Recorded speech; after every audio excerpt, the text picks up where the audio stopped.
Hey guys, welcome to this our setting guide, and here I'll detail how to remove trips from iPhone photos iOS 18. So if you embark on a journey or you go on adventure and you take a picture with your iPhone running this iOS 18, it's going to be labeled trips here.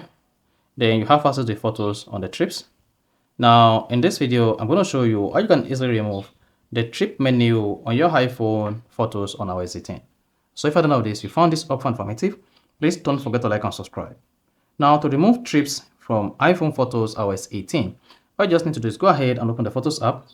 Then on the Photos app page, just scroll down to the bottom of the page, keep scrolling until you get to Customize and Reorder. So this is actually located at the bottom of the page.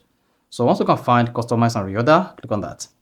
Then here you have options available on the screen. Then locate trips and uncheck it. So if trips is checked, just go ahead and uncheck it.